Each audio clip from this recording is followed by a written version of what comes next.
Praise the Lord. நாம் இந்த சிந்தனையை ஒரு ஜெபத்தோடு தொடங்குவோம். எங்களை அன்பு செய்யும் எங்கள் தந்தையே, இந்த புதிய நாளுக்காக, இந்த புதிய வாய்ப்புக்காக உமக்கு நன்றி செலுத்துகிறோம். நீர் கொடுத்த வாழ்விற்காகவும் சுவாசிக்கின்ற காற்றுக்காகவும் எங்களை சுற்றியுள்ள உறவுகளுக்காகவும் உமக்கு நன்றி. இன்று நாங்கள் சிந்திக்கப் போகும் உமது வார்த்தைகளின் வழியாக ஞானிகளும் திருமகனை கண்டுகொண்டது போல நாங்களும் எங்கள் வாழ்வில் உம்மை அடையாளம் கண்டுகொள்ள தேவையான ஞானத்தையும் வழிகாட்டுதலையும் தாரும். எங்கள் பயணங்களில் நீர் ஒரு விண்மீனாக இருந்து எங்களை வழிநடத்தும். இந்த மன்றாட்டை எங்கள் சகோதரராகிய இயேசுவின் பெயரில் முன் வைக்கிறோம் அப்பா. ஆமென். இன்று நமது சிந்தனையை ஒரு சிறிய ஸ்டோரியுடன் ஆரம்பிக்கலாம் நினைக்கிறேன். ஓ கண்டிப்பா. ஒரு பெரிய விஞ்ஞானி இருந்தார். பல வருஷமா ஒரு கொடிய நோய்க்கு மருந்து கண்டுபிடிக்க முயற்சி செஞ்சுட்டே இருந்தார். ஆயிரக்கணக்கான சோதனைகள், எண்ணற்ற தோல்விகள்னு போய்கிட்டே இருந்துச்சு.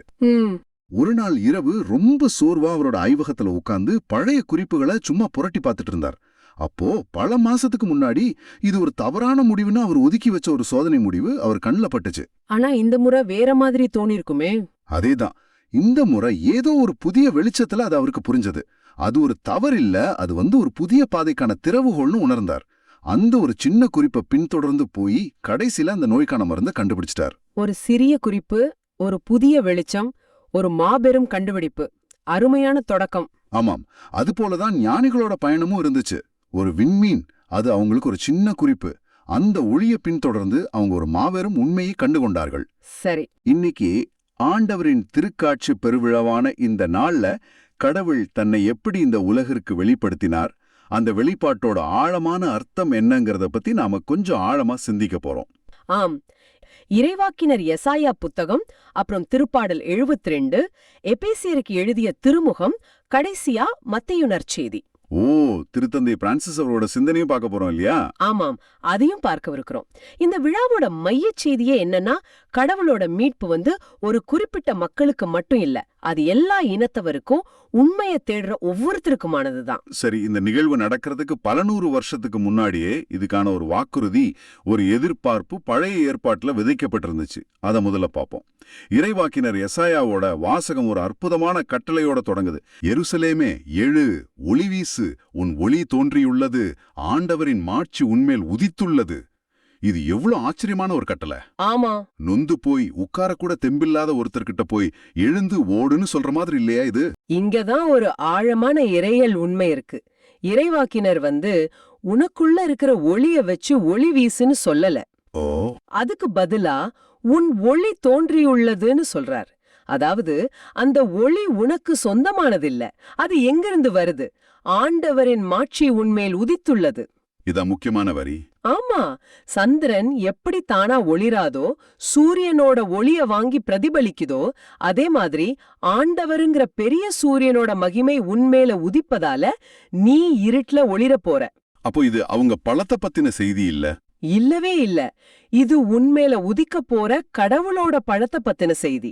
நீ செய்ய வேண்டியது ஒன்னே ஒண்ணுதான்.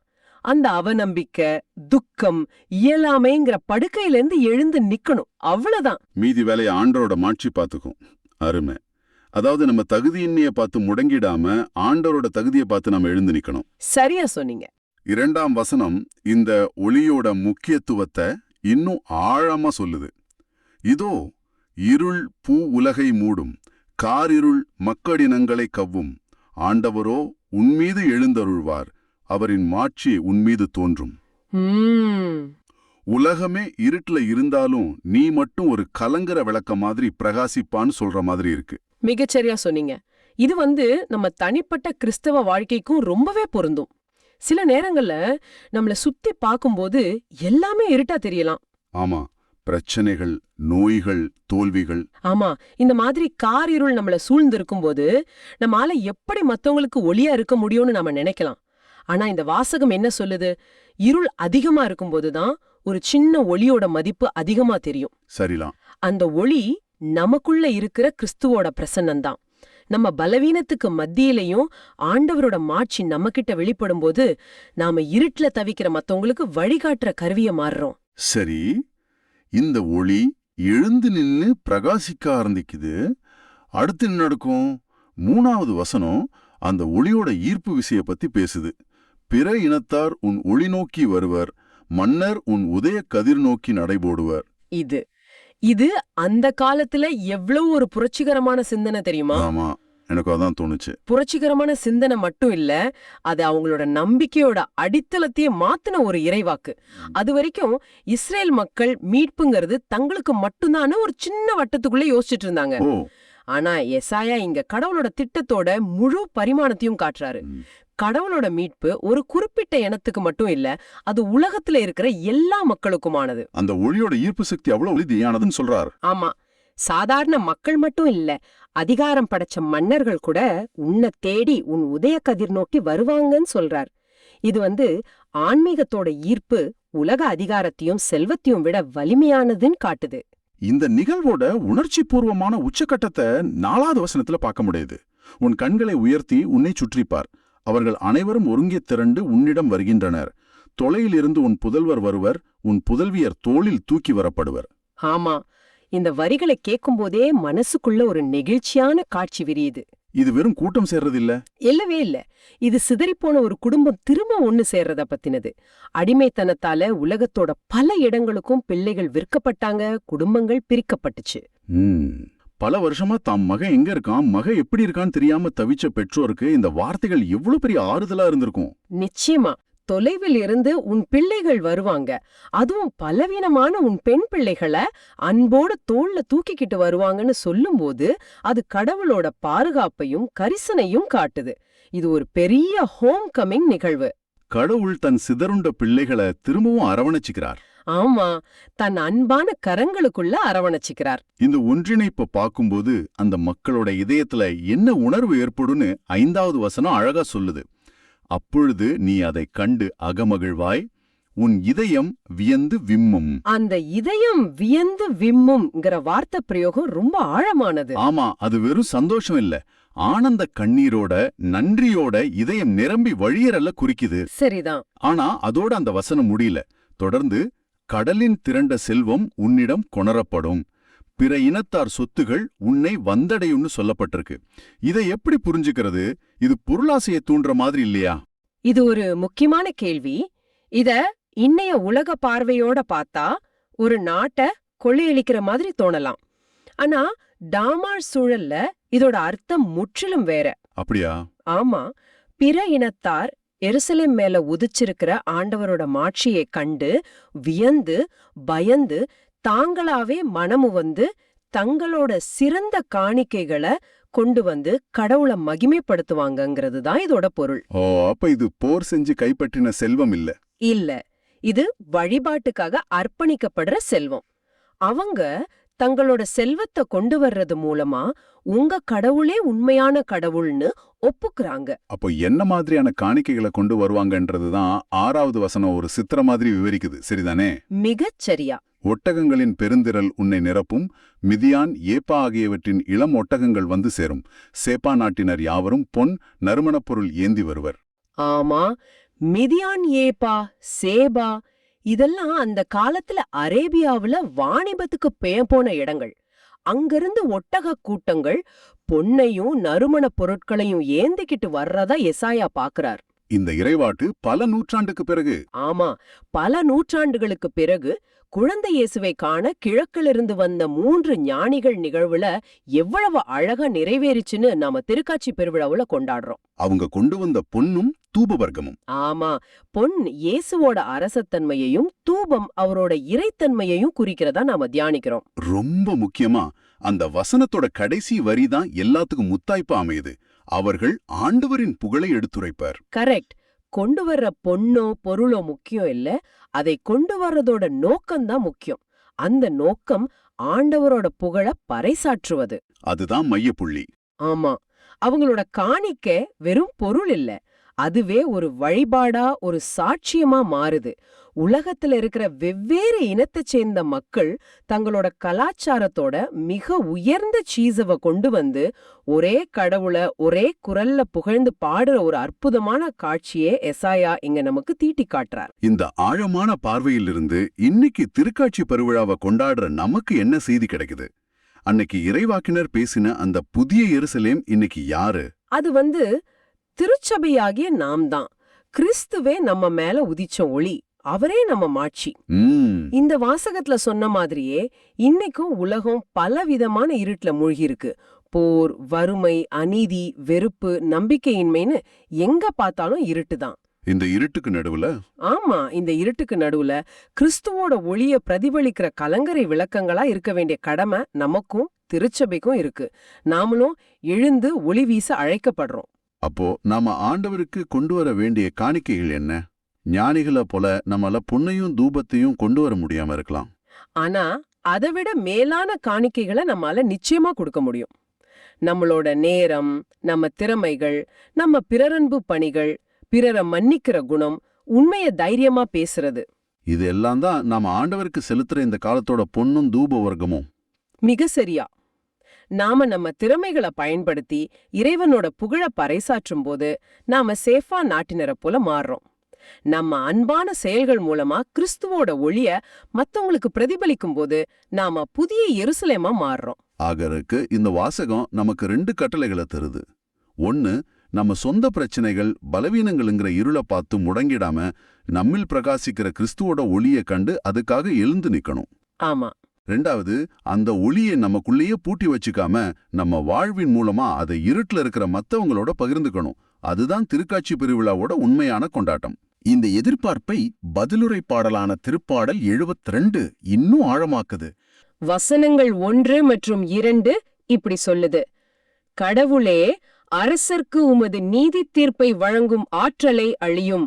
அரச மைந்தர்க்கும் உமது நீதி விளங்கச் செய்யும். அவர் மக்களை நீதியோடு ஆழ்வாராக. உம்முடையவரான எளியோருக்கு நீதி தீர்ப்பு வழங்குவாராக. இது ஒரு கோரிக்கையா, ஒரு ஜெபமா ஆரம்பிக்குது. ஆனா அதுல கேட்கப்படுற விஷயம்தான் எனக்கு ரொம்ப ஆச்சரியமா இருக்கு. என்ன ஆச்சரியம் உங்களுக்கு? ஒரு அரசர் கடவுள்கிட்ட பொதுவா என்ன கேட்பார்?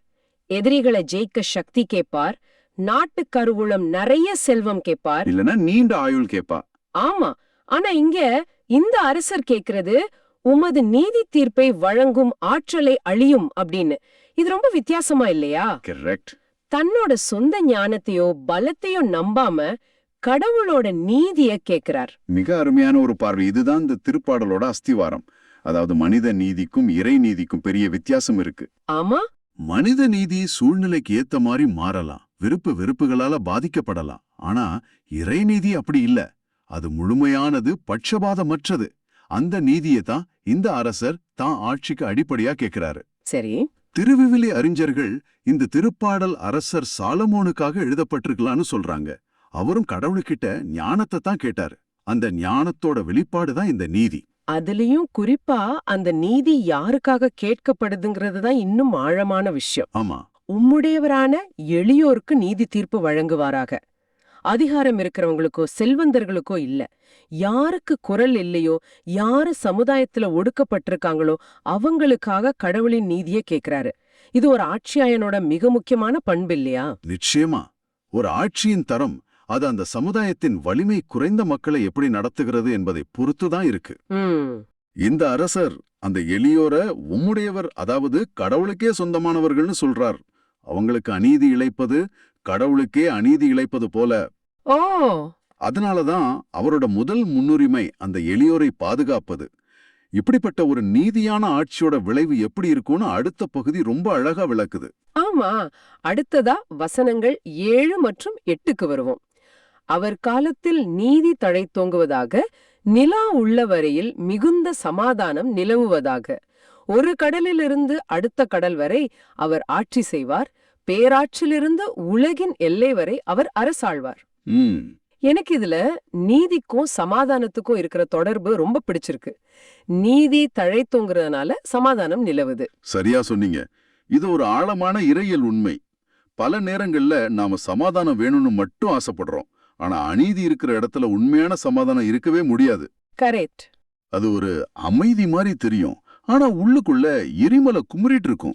எங்க நீதி வேரூன்றி தழைக்குதோ அங்கதான் சமாதானம் ஒரு பூ மாதிரி பூக்கும். ஆமா. இது ஒரு சின்ன நிகழ்வுல கூட நம்ம பார்க்கலாம். ஒரு விளையாட்டு மைதானத்துல 2 குழந்தைங்க சண்டை போடுறாங்கன்னு வச்சுக்கோங்க. சரி. ஒரு குழந்தையோட பொருளை இன்னொரு குழந்தை அநியாயமா எடுத்ததால சண்டை வந்திருக்கும். நீங்க 2 பேரையும் சமாதானம் செஞ்சு வைக்க முயற்சி செய்யலாம். ஆனா அந்த அநீதியை சரி செய்யாம அதாவது அந்த பொருளை உரிய குழந்தைக்கு திருப்பி கொடுக்காம. ஆமா, திருப்பி கொடுக்காம உண்மையான சமாதானம் வருமா? வராது. அந்த நீதியை நிலைநாட்டும் போதுதான் அவங்க மனதார சமாதானம் ஆவாங்க. வாவ், ரொம்ப அருமையான உதாரணம்.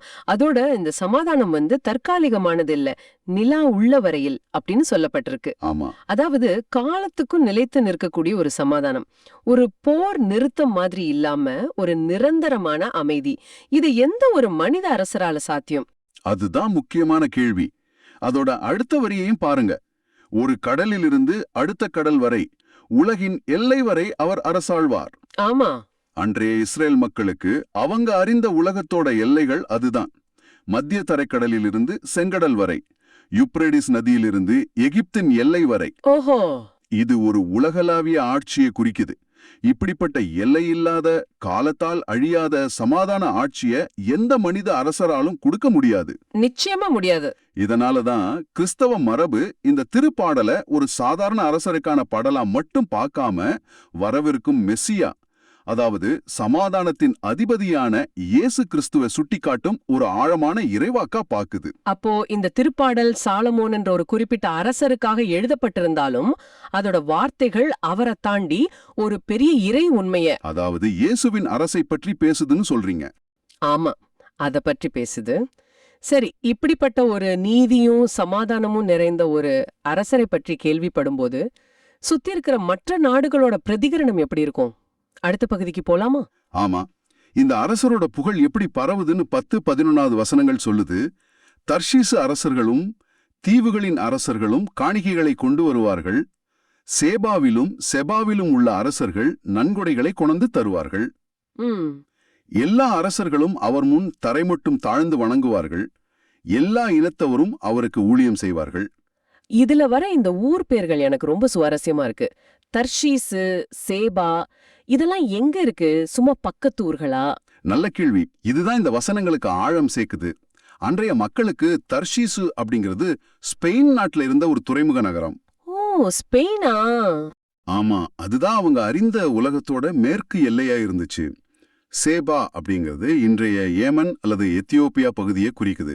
அது அவங்க அறிந்த தெற்கு எல்லை. ஓ, அதாவது திருப்பாடல் ஆசிரியர் என்ன சொல்ல வர்றாருன்னா, ஏதோ அக்கம் பக்கத்து ராஜாக்கள் மட்டும் இல்ல, அவங்களுக்கு தெரிஞ்ச உலகத்தோட மூளை முடுக்குகள்ல இருந்தெல்லாம், கற்பனைக்கு எட்டாத தூரத்துல இருந்தெல்லாம் அரசர்கள் அவரை தேடி வருவாங்கன்னு சொல்றாரு. ஓ, அப்போ இது உலகின் எல்லை வரை அப்படிங்கிற முந்தைய வசனத்தோட ஒரு கவித்துவமான விரிவாக்கம். கரெக்ட். இது வெறும் வார்த்தைகள் அல்ல, அது அவங்களுடைய உலக பார்வையை காட்டுது. அவங்க படையெடுத்து போய் இந்த ராஜாக்களை ஜெயிக்கல இல்லையா? இல்ல, அவங்க தானா வராங்க. மிகச் சரியான புள்ளி. அதுதான் இந்த ஆட்சியின் தனித்தன்மை. இது ஒரு இராணுவ வெற்றி அல்ல, இது ஒரு அன்பின் வெற்றி, ஒரு நீதியின் வெற்றி. அந்த அரசர் படையெடுத்து போய் அவங்கள அடிமைப்படுத்தல, மாறாக அவரோட நீதியையும் இரக்கத்தையும் சமாதான ஆட்சியையும் பற்றி கேள்விப்பட்டு அவங்க தானாகவே முன்வந்து மதிப்புமிட்ட காணிக்கைகளோட அவரை பணிந்து கொள்றாங்க. இது இதயங்களை வெல்வதன் மூலமா கிடைக்கிற வெற்றி. ஆமா, அதனாலதான் ஆண்டவரே எல்லா இனத்தவரும் உமக்கு ஊழியம் செய்வார்கள் அப்படிங்கறத நம்ம இந்த திருப்பாடலோட பல்லவியா திரும்ப திரும்ப பாடுறோம். இப்போ எனக்கு திருக்காட்சி பெருவிழாவுக்கும் இந்த திருப்பாடலுக்கும் இருக்கிற தொடர்பு ரொம்ப தெளிவா புரியுது. சொல்லுங்க.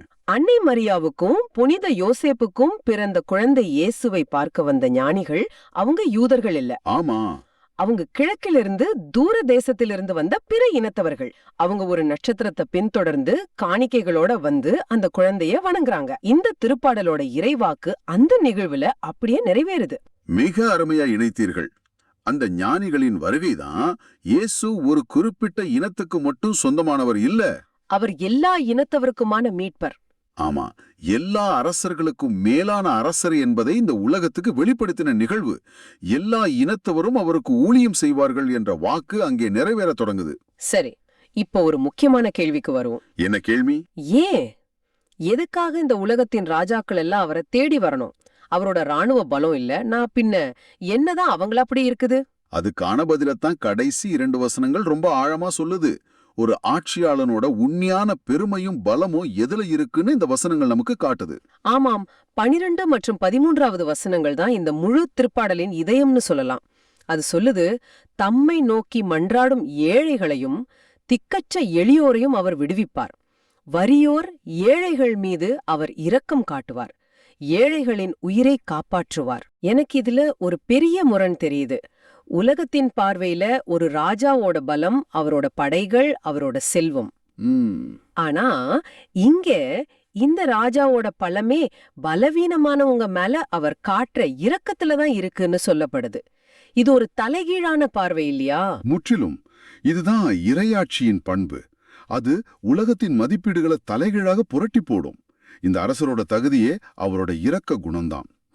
தம்மை நோக்கி மன்றாடும் ஏழைகளை அவர் விடுவிப்பார். இந்த வரி ரொம்ப முக்கியம்.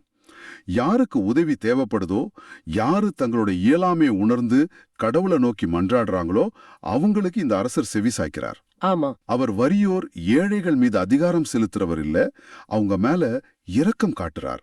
அவங்க உயிரை ஒரு பொருட்டாக மதிக்காத இந்த உலகத்துல அவர் அவங்க உயிரை விலை மதிப்பற்றதாக கருதி காப்பாற்றுகிறார். இந்த குணங்கள் தான் அவரை ஒரு சாதாரண அரசர்ல இருந்து உலகத்தின் அரசரை மாற்றுது. இப்போ இயேசுவோட வாழ்க்கையை நினைச்சு பார்த்தா இந்த வசனங்கள் அப்படியே அவருக்கு பொருந்தது. சொல்லுங்க. அவர்தான் தன்னை நோக்கி மன்றாடிய நூற்றுவர் தலைவனோட பணியாளரை குணமாக்கினார், திக்கற்ற 900 விதவையின் மகனுக்கு உயிர் கொடுத்தார், ஏழைகளோடும் ஒதுக்கப்பட்டவங்களோடும் தன்னை அடையாளப்படுத்திக்கிட்டார். மிகச்சரி. இயேசுவோட ஆட்சி என்பது அதிகாரத்தை காட்டுற ஆட்சி இல்ல, அது சேவையின் ஆட்சி, இரக்கத்தின் ஆட்சி. ஆமா, அவர் சொன்னார், நான் உங்களிடையே பணிவிடை பெறுபவனாக அல்ல, பணிவிடை புரிபவனாகவே இருக்கிறேன். இந்த பணிவும் இரக்கமும் தான் உலகத்தின் மூலை முடுக்குகள்ல இருந்தெல்லாம் மக்கள் அவர் பால் ஈர்க்குது, அவங்க பின்பற்ற தூண்டுறது. ஆமா. அப்போ இந்த திருப்பாடல் ஒரு நீதியுள்ள, இரக்கமுள்ள, உலகளாவிய அரசரை பற்றி பேசுது. திருக்காட்சி பெருவிழாவுல அந்த அரசர் தான் குழந்தை இயேசுன்னு ஞானிகள் மூலமா இந்த உலகத்துக்கு வெளிப்படுத்தப்படுது. நாம இந்த திருப்பாடல ஜபமா சொல்லும்போது நாம இயேசுவின் இந்த குணங்களை புகழ்ந்து பாடுறோம். ஆனா அதோட நிறுத்திடக்கூடாதுன்னு தோணுது. நம்மளோட வாழ்க்கையும் இந்த அரசரோட குணங்களை பிரதிபலிக்கணுங்கிற ஒரு அழைப்பு இதுல இருக்கு இல்லையா? நிச்சயமா. இது வெறும் தியானம் மட்டும் இல்ல, இது ஒரு செயல் திட்டத்துக்கான அழைப்பு. சரி, இந்த அரசரின் குணங்கள்ல ஏதாவது ஒன்ற, அதாவது நீதி, சமாதானம் அல்லது இரக்கம், இன்னைக்கு உங்க வாழ்க்கையில நீங்க எப்படி வெளிப்படுத்த போறீங்கன்னு யோசிச்சு பாருங்க. ஆமா. ஒருவேளை உங்க வேலை பார்க்குற இடத்துல ஒருத்தருக்கு அநீதி நடக்கும்போது அவருக்காக நீங்க குரல் கொடுக்கலாமா? இல்ல உங்க நண்பர்களுக்குள்ள இருக்கிற ஒரு சின்ன மனஸ்தாபத்தை தீர்த்து வச்சு அங்க சமாதானத்தை உருவாக்கலாமா? இல்லனா தேவையில இருக்கிற ஒரு ஏழைக்கு யாரும் பார்க்காத நேரத்துல இரக்கத்தோட ஒரு சின்ன உதவி செய்யலாமா? ஆமா, ரொம்ப ஆழமான சிந்தனை. நாம ஒவ்வொருவரும் இந்த நீதியின், சமாதானத்தின், இரக்கத்தின் சின்ன சின்ன கருவிகளா மாறும்போது இந்த உலகத்துல இயேசுவின் அரசை நாம தான் கட்டி எழுப்புகிறோம். ஆமா. அப்பதான் எல்லா இனத்தவரும் அவருக்கு ஊழியம் செய்வார்கள் என்ற வாக்கு நம் மூலமாகவும் இந்த உலகத்தில் நிறைவேறும். இந்த திருப்பாடல் வெறும் ஒரு பாடல் மட்டுமல்ல, அது ஒரு வாழ்க்கை முறைக்கான வழிகாட்டி. ஆமாம். நாம் வாழும் இந்த உலகமும் நீதியையும் சமாதானத்தையும் இரக்கத்தையும் தேடி ஏங்கிக் கொண்டிருக்கிறது. அந்த ஏக்கத்தை தீர்க்கும் கருவிகளாக ஆண்டவர் நம் ஒவ்வொருவரையும் அழைக்கிறார். பழைய ஏற்பாடு இப்படி ஒரு மாபெரும் எதிர்பார்ப்பு நமக்குள்ள விதைக்குது. ஆம், நூத்துக்கணக்கான வருஷமா இந்த எதிர்பார்ப்பு மக்களோட மனசுல வாழ்ந்து வந்துச்சு. இப்போ அந்த வாக்குறுதி எப்படி ஒரு கான்கிரீட்டான வரலாற்று நிகழ்வாம் நிறைவேறியதுன்னு மத்தேயு நற்செய்தியில பாப்போம். சரி, பல 100 வருஷங்கள் கழிச்சு மத்தேயு ஒரு நிகழ்வை விவரிக்கிறார். வாசகம் தொடங்குறப்போ ஏரோது அரசன் காலத்துல யுதேயாவில இருக்கிற பெத்லஹேம்ல இயேசு பிறந்தார். அப்போ கிழக்குல இருந்து ஞானிகள் எருசலேமுக்கு வந்தாங்கன்னு பாக்குறோம். இங்க ஞானிகள்னு சொல்லப்பட்டிருக்குதே, அவங்க யாரு? அரசர்களா இல்ல மந்திரவாதிகளா? அந்த வார்த்தைக்கு பின்னாடி என்ன வரலாற்று பின்னணி இருக்கு? இது ரொம்ப முக்கியமான கேள்வி. ஏன்னா இதுவே இந்த நிகழ்வோட தன்மையை மாத்திடும். இந்த ஞானிகள் அல்லது கிரேக்க மூலத்துல மாஜின்னு சொல்றாங்களே, அவங்க பெரும்பாலும் பெர்ஷியா பேரரசுல இருந்து வந்தவங்களா இருக்கலாம். ஓ, பெர்ஷியால இருந்தா? ஆமா. அவங்க ஒரு குருக்கள் குலத்தை சேர்ந்தவங்க. வானியல், சோதிடம், கனவுகளுக்கு விளக்கம் சொல்றது, இதுலெல்லாம் நிபுணத்துவம் பெற்றிருந்தாங்க. இன்னைக்கு இருக்கிற மொழியில சொல்லணும்னா அவங்க அந்த காலத்தோட சிறந்த விஞ்ஞானிகள், தத்துவ ஞானிகள். அப்படியா? அவங்க அரசர்கள்னு நேரடியா ஆதாரம் இல்ல. ஆனா அவங்க கொண்டு வந்த அந்த விலை உயர்ந்த பரிசு பொருட்களை பார்க்கும்போது அவங்க சமூகத்துல ரொம்ப உயர்ந்த நிலையில இருந்தவங்கன்னு தெளிவா தெரியுது. அப்போ இது வெறும் நம்பிக்கைய அடிப்படையா வச்ச பயணம் மட்டும் இல்ல, அறிவியல அடிப்படையா வச்ச ஒரு தேடலுன்னு சொல்லலாம் இல்லையா? அவங்க வானத்துல ஒரு சிறப்பு விண்மீனை பாக்குறாங்க. ஆமா. அது ஒரு சாதாரண நிகழ்வு இல்ல, இது ஒரு மாபெரும் அரசரோட பிறப்பை குறிக்குதுன்னு தங்களோட வானியல் அறிவால புரிஞ்சுக்கிறாங்க. அப்புறம் எருசலேமுக்கு வந்து யூதர்களின் அரசராக பிறந்திருக்கிறவர் எங்கே, அவரது விண்மீன் எழக் கண்டோம், அவரை வணங்க வந்திருக்கிறோம்னு அவங்க கேட்ட கேள்வி எவ்வளவு தைரியமானது. மிக மிக தைரியமானது. யோசிச்சு பாருங்களேன், அவங்க ஒரு அந்நிய தேசத்துக்குள்ள நுழையறாங்க. அந்த தேசத்தை ஆண்டுட்டு இருக்கிற அரசங்கிட்ட போய் புதிய அரசர் எங்கன்னு கேக்குறாங்க. ஆமா, இதுவே ஒரு பெரிய அரசியல் சிக்கலை உருவாக்கும். நிச்சயமா. ஆனா அவங்க நோக்கம் ரொம்ப தெளிவா இருந்துச்சு. அவங்கள வழி நடத்தினது அதிகாரம் இல்ல, வழிபாடு. அந்த ஒரு விண்மீனை மட்டுமே அடையாளமா வச்சு தங்களோட நாட்டையும் சௌகரியங்களையும் விட்டுட்டு ஒரு குழந்தை மடங்கிறதுக்காக பல மாசங்கள், பல 100 மைல்கள் பயணம் செஞ்சிருக்காங்க. இது அறிவும் விசுவாசமும் சரியான விகிதத்துல கலந்து ஒரு பயணம். ஞானிகள் கேட்ட இந்த ஒரு கேள்வி ஏரோது அரசனோட அரண்மனையையே ஆட்டங்காண வச்சிடுச்சு. வாசகத்துல என்ன சொல்லியிருக்குன்னா, இதை கேட்டதும் ஏரோது அரசன் கலங்கினான், அவனோடு எருசலேம் முழுவதும் கலங்கியது. ஒரு சில வெளிநாட்டு பயணிகள் கேட்ட கேள்விக்கு ஒரு நகரமே ஏன் கலங்கணும்? ஏரோதோட அந்த கலக்கத்துக்கு பின்னாடி இருந்த உளவியல் என்னவா இருக்கும்? நாம ஏரோத பத்தி முதல்ல புரிஞ்சுக்கணும். அவன் ஏரோது மகாபெரும் அரசன் அழைக்கப்பட்டாலும் அவன் பிறப்பால ஒரு யூதன் கிடையாது. அவன் ஒரு யுதுமையான். ஓ, ரோமியர்களோட ஆதரவோட அரியணைக்கு வந்தவன். அதனால யூத மக்கள் மத்தியில அவனுக்கு முறையான அங்கீகாரம் இல்ல. அவனோட ஆட்சி முழுசும் சூழ்ச்சிகளாலையும் படுகொலைகளாலையும் தான் நிறைஞ்சிருந்தது. தன் அதிகாரத்துக்கு ஆபத்துன்னு நினைச்சா தன் மனைவிய, சொந்த மகனங்களையே கொன்னுவானவன். அப்படியா? அப்படி ஒரு ஆழமான பாதுகாப்பற்ற உணர்வும் சந்தேக குணமும் கொண்ட ஒருத்தங்கிட்ட போய் யூதர்களின் உண்மையான அரசர் பிறந்துட்டார்னு சொன்னா அவன் எப்படி உணர்வான்? அது அவனுக்கு ஒரு செய்தி இல்ல, அது ஒரு மரண அச்சுறுத்தல். அதுதான் எருசலேம் மக்கள் கலங்குனதுக்கும் காரணம். ஏரோது கலங்குனா அடுத்து நடக்க போறது ரத்த ஆறுதான்னு அவங்களுக்கு நல்லா தெரியும். அவனோட கோபம் எவ்வளோ பயங்கரமானதுன்னு அவங்க அனுபவத்துல உணர்ந்திருந்தாங்க. சரி, இந்த அச்சுறுத்தல ஏரோது எப்படி கையாள்றான்? அவன் வெளிப்படையா ஞானிகளை எதிர்க்கல, ஆனா ரொம்ப தந்திரமா செயல்படுறான் இல்லையா? ஆமா, அதுதான் அவனோட பாணி. அவன் தலைமை குருக்களையும் மறைநூல் அறிஞர்களையும் உடனே கூப்பிடுறான். அவனுக்கு திருவிவிரியம் பத்தி தெரியாது, ஆனா அதோட அதிகாரத்தை பத்தி தெரியும். அவன் அவங்க கிட்ட மெசியா எங்க பிறப்பாருன்னு கேக்குறான். அவங்களும் இறைவாக்கினர் மீகா சொன்ன இறைவாக்கை மேற்கோள் காட்டி யூதேயாவில் இருக்கிற பெத்லஹம்லன்னு ரொம்ப சரியா சொல்றாங்க. இங்க ஒரு ஆச்சரியமான முரண்பாட்டை பாருங்க. என்ன அது? வெளிநாட்டுல இருந்து வந்த ஞானிகளுக்கு வழிகாட்ட ஒரு நட்சத்திரம் தேவைப்பட்டது. ஆனா உள்ளூர்ல இருந்த இந்த மறைநூல் அறிஞர்களுக்கோ இறைவனோட வார்த்தையே கையில இருந்துச்சு.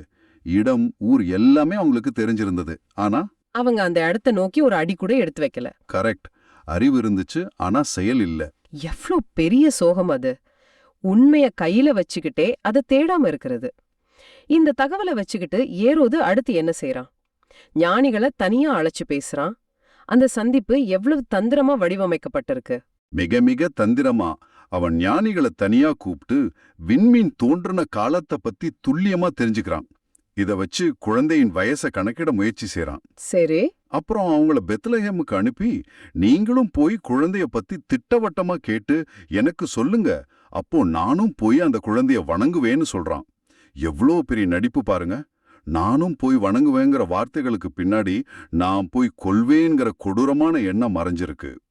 அவன் வழிபாட்டோட மொழிய வன்முறைக்கான ஒரு கருவியை பயன்படுத்துறான். அந்த நயவஞ்சகமான அரண்மனையை விட்டு ஞானிகள் வெளியே வந்ததும் என்ன ஒரு அழகான நிகழ்வு நடக்குது. வாசகத்துல அவர்கள் கிழக்கில் கண்ட விண்மீன் அவர்களுக்கு முன் சென்றது, குழந்தை இருந்த இடத்திற்கு மேல் வந்து நிற்கும் வரை அது முன்னே சென்று கொண்டிருந்ததுன்னு சொல்லிருக்கு. ஆமா, அந்த பயமும் சூழ்ச்சியும் நிறைஞ்ச சூழலிருந்து வெளியே வந்ததும் திரும்பவும் தெய்வீக வழிகாட்டுதல் அவங்களுக்கு கிடைக்குது. ஆமாம். எருதோட இருட்ட விட்டு அவங்க வெளியே போனதும் இறைவனோட ஒளி அவங்களுக்கு வழிகாட்டுது. அந்த விண்மீனை திரும்பவும் பார்த்ததும் அவங்க மட்டில்லா பெருமகிழ்ச்சி அடைந்தார்கள்னு வாசகம் அழகா விவரிக்குது. கற்பனை பண்ணி பாருங்க, பல மாத பயணம், நடுவுல ஒரு குழப்பம், அரசங்கிட்ட ஒரு பயங்கரமான சந்திப்பு. இப்ப திரும்பவும் பாதை தெளிவா தெரியுது. தங்களோட தேடல் வீண் போகலைங்கிற உறுதி. ஆமா, அந்த மகிழ்ச்சி சாதாரணமானதல்ல, அது மட்டில்லா பெருமகிழ்ச்சி. சரி, இப்ப அந்த காட்சிக்கு வருவோம். அவங்க வீட்டுக்குள்ள போய் குழந்தைய அதோட தாய் அன்னை மரியாவோட பாக்குறாங்க. பார்த்ததும் அவங்க என்ன செஞ்சாங்க? நெடுஞ்சான்கிடியாக விழுந்து குழந்தைய வணங்கினார்கள்னு அந்த ஒரு செயல்ல எவ்வளவு ஆழமான அர்த்தம் இருக்கு. அதுதான் வழிபாட்டோட உச்சம்.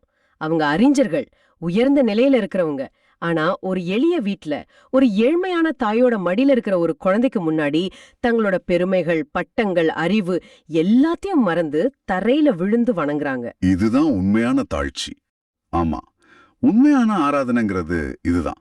நம்மள முழுமையா வெறுமையாக்கி இறைவனோட முன்னாடி நம்மள அர்ப்பணிக்கிறது. வணக்கினதுக்கு அப்புறம் தங்களோட பரிசு பொருட்களை கொடுக்கறாங்க. பொன், சாம்பிராணி, வெள்ளப்பழம். இந்த பரிசுகளோட முக்கியத்துவத்தை பத்தி நீங்க கேட்டிருக்கீங்க. இது வெறும் விலையுயர்ந்த பொருட்கள் மட்டும் இல்ல, ஒவ்வொன்னும் ஒரு ஆழமான இறையியல் உண்மையை சொல்லுது. அது கொஞ்சம் விளக்க முடியுமா? நிச்சயமா.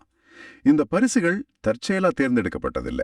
ஒவ்வொன்னும் அந்த குழந்தையோட 3 முக்கிய அடையாளங்களை குறிக்குது. முதலாவது பொன். ம், பொன் அரசர்களுக்கு கொடுக்கப்படுற காணிக்கை. இதனால இந்த குழந்தை வெறும் யூதர்களோட அரசர் மட்டும் இல்ல, இவர் அரசர்களுக்கெல்லாம் அரசர், விண்ணகத்தின் அதிபதின்னு அவங்க அறிக்கையிடுறாங்க. 2வது சாம்பிராணி. இது ஆலயங்கள்ல இறைவனை ஆராதிக்க பயன்படுத்துற ஒரு நறுமணப் பொருள். ஆமா. இதன் மூலமா இந்த குழந்தை வணக்கத்திற்குரிய இறைவன் தெய்வீக தன்மை கொண்டவர்னு அவங்க ஏத்துக்கிறாங்க. இறுதியா வெள்ளைப்பழம். இதுதான் கொஞ்சம் வித்தியாசமானதும் ஆழமானதும் கூட. ஆமா, வெள்ளைப்போளங்கிறது ஒரு வகை நறுமண பிசின். அது இறந்தவங்களோட உடலை பதப்படுத்த பயன்படுற ஒரு பொருள். ஒரு குழந்தையோட பிறப்பை கொண்டாட வந்தவங்க ஏன் இறப்பை குறிக்கிற ஒரு பொருளை பரிசா கொடுக்கணும்? அதுதான் கேள்வி. ஏன்னா அவங்க இந்த குழந்தையோட பிறப்பின் நோக்கத்தையே புரிஞ்சுக்கிட்டாங்க. இவர் மனித குலத்தோட பாவங்களுக்காக பாடுபட்டு சிலுவையில இறந்து நம்மை மீட்பதற்காகவே பிறந்திருக்காருன்னு அந்த பரிசின் மூலமா தீர்க்க தரிசனமா அறிவிச்சாங்க. ஆக ஒரே பார்வையில அந்த ஞானிகள் குழந்தைகிட்ட அரசர், இறைவன், மீட்பர் இங்கிற 3 தன்மைகளையும் கண்டு அதை தங்களோட பரிசுகள் மூலமா உலகத்துக்கு அறிவிச்சாங்க. எவ்வளவு ஆழமான புரிதல். அவங்களோட பயணம் முடிஞ்சிடுச்சு, நோக்கம் நிறைவேறிடுச்சு. அடுத்து அவங்க ஏரோது கிட்ட திரும்பி போக திட்டமிட்டு இருந்திருப்பாங்க. ஆனா இறைவனோட திட்டம் வேறையா இருந்துச்சு. ஆமா, ஏரோதுடன் திரும்பி போக வேண்டாம் என அவர்கள் கனவில் எச்சரிக்கப்பட்டதால் வேறு வழியாக தங்கள் நாட்டுக்கு திரும்பினார்கள். இது இந்த வாசகத்தோட மிக முக்கியமான ஒரு திருப்புமுனை. இறைவனோட பாதுகாப்பு அவங்கள தொடருது. ஏரோதோட சூழ்ச்சியை விட இறைவனோட திட்டம் வலிமையானதுன்னு இங்க நிரூபிக்கப்படுது. கரெக்ட். இந்த வேறு வழிங்கிறது வெறும் புவியியல் ரீதியான ஒரு மாற்றுப்பாதை மட்டுமில்ல, அது ஒரு ஆன்மீக உருமாற்றத்தையும் குறிக்குது இல்லையா? மிக சரியா சொன்னீங்க. இயேசுவ சந்திச்சதுக்கு அப்புறம் அவங்களால பழைய பாதைக்கு, அதாவது ஏரோதோட சூழ்ச்சியும் வஞ்சகமும் அதிகார போட்டியும் நிறைஞ்ச அந்த பாதைக்கு திரும்ப முடியல. அந்த சந்திப்பு அவங்கள முழுமையா மாத்திடுச்சு. அவங்க வாழ்க்கை ஒரு புதிய பாதையில, ஒரு புதிய திசையில பயணிக்க தொடங்குச்சு. இது நமக்கு ஒரு மிக முக்கியமான பாடம். இயேசுவ உண்மையா நம்ம வாழ்க்கையில சந்திக்கிற யாரும் பழைய பாவ வாழ்க்கைக்கு, பழைய தீய பழக்கங்களுக்கு திரும்ப முடியாது, திரும்பவும் கூடாது. அந்த சந்திப்பு நம்மள ஒரு புதிய பாதையில பயணிக்க அழைக்குது.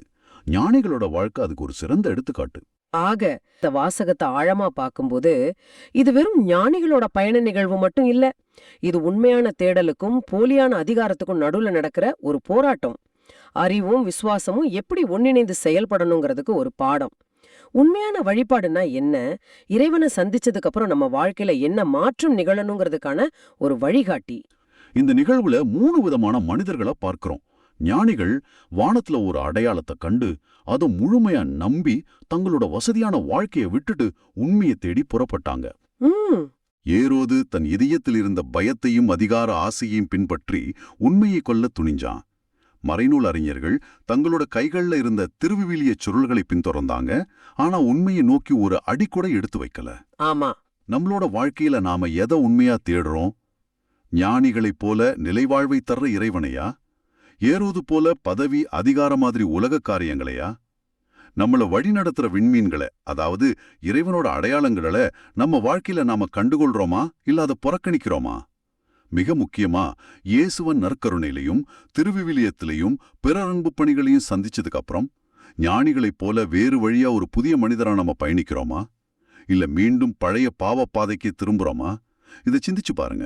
இயேசுவ உண்மையா சந்திச்ச பிறகு நம்மளோட பழைய வாழ்க்கை முறை, நம்ம பழைய பாதைகள், நம்ம பழைய சிந்தனைகள் எல்லாமே மாறிடுது. நாம ஒரு புதிய மனிதரா ஒரு புது பாதையில பயணிக்க தொடங்குறோங்கிறதுக்கான ஒரு ஆழமான அடையாளம் இது. சரி, இந்த நிகழ்வு நடந்துருச்சு. இதோட இறையியல் முக்கியத்துவம் என்ன? இதன் ஆழமான அர்த்தத்தை புனித பவுல் எபேசியருக்கு எழுதின வாசகத்துல ஒரு புதையலை திறக்கிற மாதிரி நமக்கு காட்டுறார். வாசகத்தோட தொடக்கத்துல பவுல் தனக்கு ஒரு பொறுப்பு கொடுக்கப்பட்டிருப்பதாக சொல்றார். அதுவும் சும்மா இல்ல, உங்களுக்காக கடவுளின் அருளால் எனக்கு அளிக்கப்பட்ட பொறுப்புன்னு ரொம்ப அழுத்தமா சொல்றாரே. அப்படி என்ன பெரிய பொறுப்பை கடவுள் அவர்கிட்ட கொடுத்தார்? அந்த பொறுப்பு தான் ஒரு மறைப்பொருளை நிர்வகிக்கிறது. இது மறைப்பொருளுங்கிற வார்த்தை அது ஏதோ மனுஷங்களால கண்டுபிடிக்க முடியாத ஒரு புதிர் இல்ல. ஓகே. அது கடவுளால் மறைத்து வைக்கப்பட்டு சரியான நேரத்துல வெளிப்படுத்தப்பட்ட ஒரு தெய்வீக திட்டம். இது தனக்கு இறை வெளிப்பாடு வழியாகவே தெரியப்படுத்தப்பட்டதுன்னு பவுல் ரொம்ப தெளிவா சொல்றாரு. அந்த வரி ரொம்ப முக்கியம். அத்த மறைப்பொருள் எனக்கு இறை வெளிப்பாடு வழியாகவே தெரியப்படுத்தப்பட்டது. அதாவது இது அவரோட சொந்த கருத்து இல்ல, இது கடவுள்கிட்ட இருந்து நேரடியா வந்ததுன்னு ஆணித்தரமா சொல்றார். இதுல ரொம்ப சுவாரஸ்யமான ஒரு விஷயம் இருக்கு. இந்த மறைபொருள் முந்தைய தலைமுறைகளுக்கு தெரிவிக்கப்படவே இல்லைன்னு பவுல் சொல்றாரு. ஆமா. ஏன் ஏன் கடவுள் இந்த உண்மையை இவ்ளோ காலம் மறைச்சு வச்சிருக்கணும்? இது கடவுளோட மீட்பு திட்டம் எப்படி படிப்படியா நிறைவேறியதுன்னு காட்டுது. படிப்படியா? ஆமா. பழைய ஏற்பாட்டு காலத்துல இந்த உண்மை முழுசா வெளிப்படுத்தப்படல. ஆனா இயேசு கிறிஸ்துவோட வருகைக்கு பிறகு தூய ஆவியின் வழியாக கடவுள் இந்த உண்மைய தன்னுடைய தூய திருத்தூதர்களுக்கும் இறைவாக்கினர்களுக்கும் வெளிப்படுத்தியிருக்கிறார். அப்போ இது மீட்பு வரலாற்றிலேயே ஒரு புதிய அத்தியாயம் மாதிரி. கரெக்ட். இது ஒரு புதிய அத்தியாயத்தோட தொடக்கத்தையே குறிக்குது. அதனாலதான் அவர் அத்த மறைபொருள் மற்ற தலைமுறைகளில் வாழ்ந்த மக்களுக்கு தெரிவிக்கப்படவில்லை, ஆனால் இப்போது தூய ஆவி வழியாக வெளிப்படுத்தப்பட்டுள்ளதுன்னு சொல்றார். சரி, அப்போ அப்படி என்னவா அந்த பெரிய மறைப்பொருள்? இவ்வளவு முக்கியத்துவம் கொடுத்து சொல்லப்படுற அந்த ஒரு உண்மை என்ன? அந்த மறைப்பொருளோட மைய கருத்தே 6வது வசனத்துல ரொம்ப தெளிவா சொல்லப்பட்டிருக்கு. அது என்னன்னா, நற்செய்தியின் வழியாக யூதர்கள் அல்லாத பிற இனத்தார் கிறிஸ்து இயேசுவுக்குள் 3 முக்கியமான நிலைகளை பெறுகிறார்கள். ஓகே, 3 விஷயங்கள். அதுல முதல் நிலை என்ன? முதலாவது, அவங்க உடனுரிமையாளர் ஆகிறார்கள். உடனுரிமையாளர்? ஆமா. அதாவது அவங்க இஸ்ரேல் மக்களுக்கு கொடுக்கப்பட்ட அதே வாக்குத்தத்தங்கள்ல, அதே மீட்புல சம உரிமை பெறுகிறார்கள். இனிமே அவங்க வெளியாட்கள் இல்ல. அவங்க இனிமே 2ஆம் தர குடிமக்கள் இல்லை. சரி, 2வது நிலை? இரண்டாவது, அவங்க ஒரே உடலின் உறுப்பினர்கள் ஆகிறார்கள். ஒரே உடல்? ஆமா. அம்மா கிறிஸ்துவின் உடலாகிய திருச்சபையில சமமான உறுப்பினர்களா மாறுறாங்க. அவங்களுக்குள்ளே இருந்த அந்த பெரிய பிரிவினை சுவர் அது தகர்க்கப்பட்டு விட்டது. ஓ, அப்போ யூதர் பிற இனத்தாருங்கிற பேதமே இல்ல? இல்ல, எல்லோரும் ஒண்ணுதான். சரி, 3வது நிலை என்ன? மூன்றாவது, அவங்க வாக்குறுதியில் உடன் பங்காளிகள் ஆகிறார்கள். வாக்குறுதியில உடன் பங்காளிகள்? ஆமா.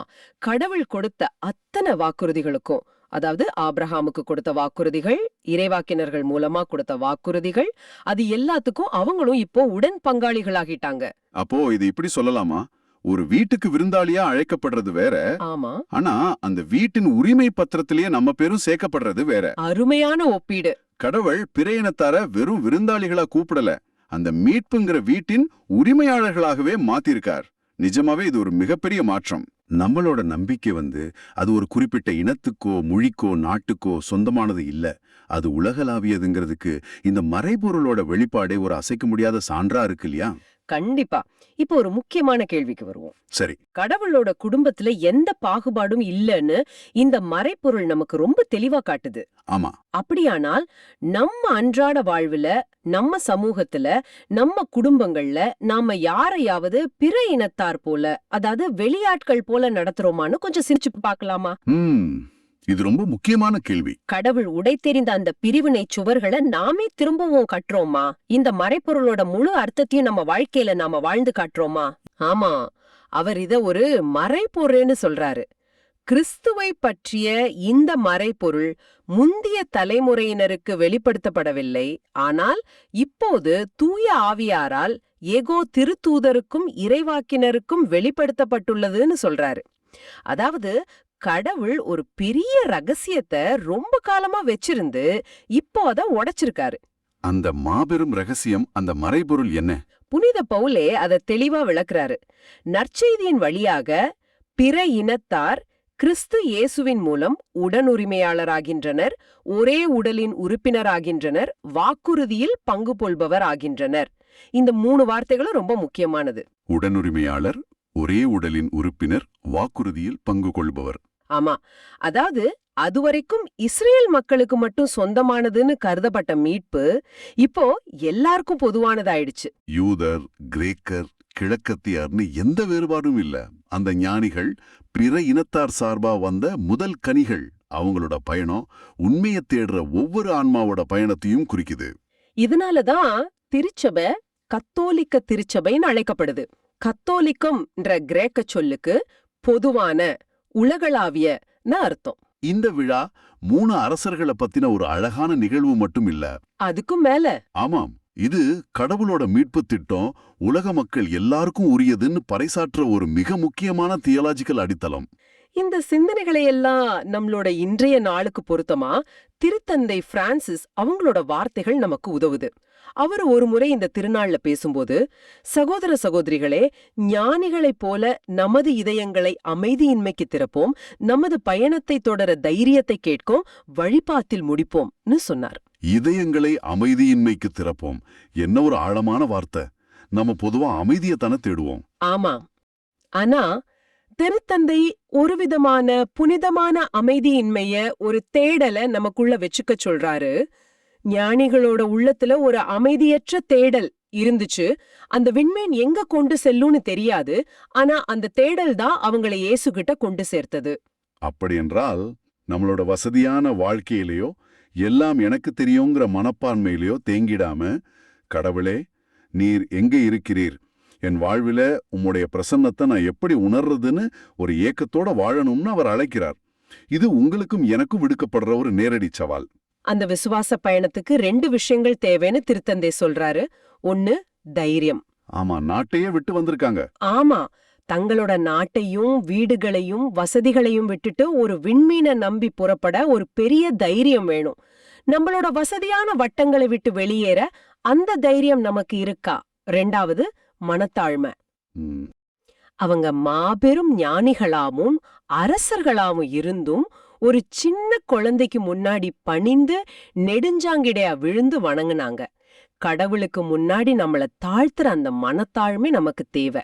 அந்த தைரியமும் மனத்தாழ்மையும் இருந்தா திருத்தந்தை சொல்ற மாதிரி இருண்ட இரவுகள்ல கூட பிரகாசிக்கும் ஒளிய, அதாவது இயேசுவை நம்ம கண்டுகொள்ள முடியும். ஆக இந்த திருக்காட்சி பெருவிழாங்கிறது கடவுள் தன்னை ஒரு விண்மீன் வழியாகவும் ஒரு குழந்தை வழியாகவும் முழு உலகத்துக்கும் வெளிப்படுத்தியதோட கொண்டாட்டம். யூதர் பிற இனத்தாருங்கிற வேறுபாடுகளை உடைச்சு எல்லாரையும் தம் பிள்ளைகளா ஏத்துக்கிற கடவுளோட பேரன்பின் வெளிப்பாடு அது. அந்த தேடுதல் ஞானிகளோட முடிஞ்சிடல இல்ல, அது இன்னைக்கும் நம்மளோட அமைதியற்ற இதயங்கள்ல தொடர்ந்துகிட்டு இருக்கு. அந்த தேடல்ல நம்ம சோர்வடையாம விண்மீனாகிய இயேசுவின் ஒளிய பின்தொடர்ந்து பயணிப்போம். இந்த ஆழமான பார்வை உங்களுக்கு பயனுள்ளதாக இருந்தது என்று நாங்கள் நம்புகிறோம். இந்த ஆழமான பார்வை உங்களுக்கு பயனுள்ளதாக இருக்குதுன்னு நினைச்சா மத்தவங்களுக்கு இந்த வீடியோவை ஷேர் பண்ணுங்க.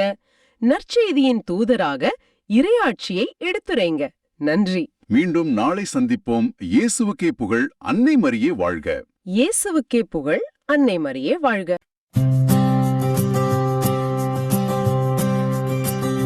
ஆண்டவரே, எல்லா இனத்தவரும் உமக்கு ஊழியம் செய்வார்கள். ஆண்டவரே, எல்லா இனத்தவரும் உமக்கு ஊழியம் செய்வார்கள்.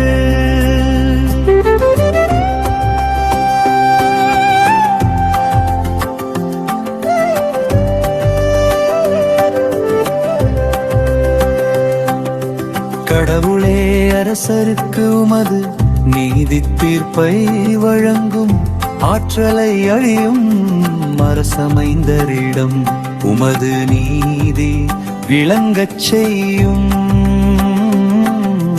அவரும் மக்களை நீதியோடு ஆழ்வாராக. உம்முடையவரான எளியோர்க்கு நீதி தீர்ப்பு வழங்குவார். ஆண்டவரே, எல்லா இனத்தவரும் உமக்கு ஊழியம் செய்வார்கள்.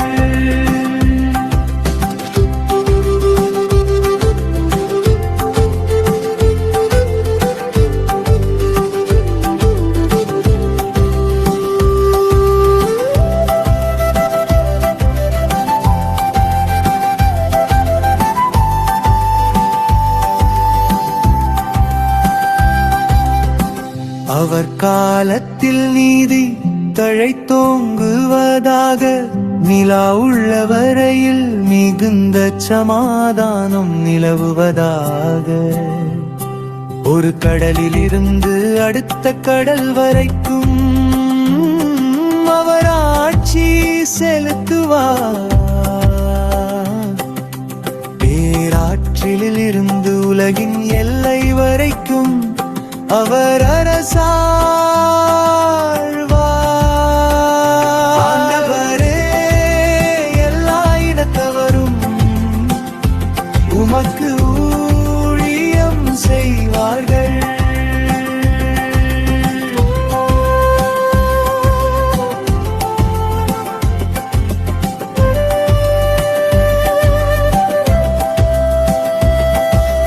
தர்சீசு அரசர்களும் தீவுகளின் அரசர்களும் காணிக்கைகளை கொண்டு வருவார்கள்.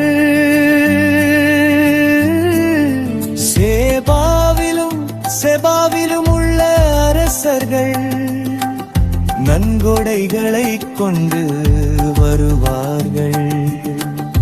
எல்லா அரசர்களும் அவர் முன் தரை மட்டும் தாழ்ந்து வணங்குவார்கள். எல்லா இனத்தவரும் அவருக்கு ஊழியம் செய்வார்கள். ஆண்டவரே, எல்லா இனத்தவரும் உமக்கு ஊழியம் செய்வார்கள்.